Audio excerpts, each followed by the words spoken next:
नमस्कार मंडळी, कशा आहात तुम्ही सगळे? आज आपल्या किचनमध्ये बनवणार आहोत एकदम टेस्टी बांगड्याची कढी. चला तर मग पहिल्यांदा बांगडे धुवून कट करून घेऊन येते.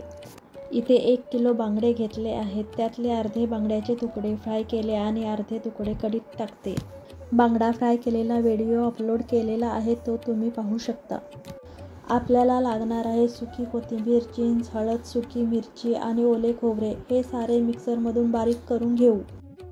इथे मी अर्धा इंच आल्याचा तुकडा बारीक करून घेतलेला आहे. 3 ते 4 हिरवी मिरची कापून घेते. त्याशिवाय 1 चम्मच त्रिफळ आणि 3 ते 4 कोकम घेतलेले आहेत. इथे पाहू शकता तुम्ही मिक्सरमधून वाटलेला मसाला पातेल्यात काढून घेते.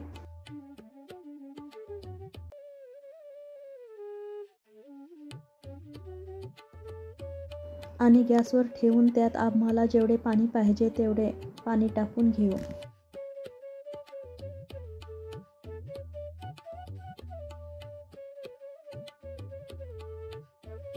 त्यानंतर आलं, हिरवी मिरची, त्रिफळ आणि कोकम कढीत वरून टाकून घेऊ. असे केल्याने कढीला खूप छान अशी चव येते.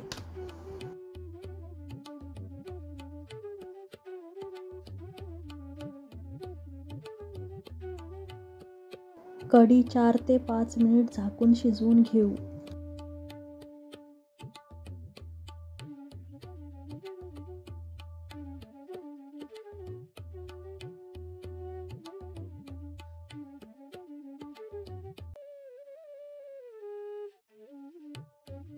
त्यानंतर बांगड्याचे तुकडे आणि मीठ चवीनुसार टाकून हलक्या हाताने ढवळून घेऊ.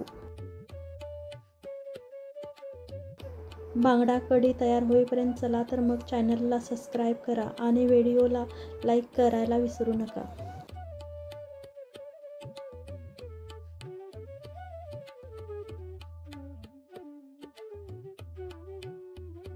आणि पुन्हा एकदा 5 मिनिट शिजवून घेऊ. इथे आपली कढी खायला तयार आहे.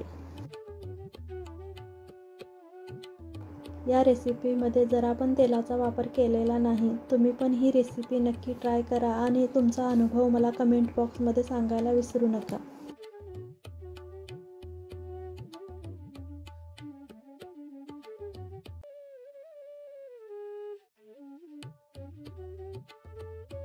पुन्हा भेटूया एका नवीन रेसिपीसोबत. तोपर्यंत धन्यवाद आणि काळजी घ्या.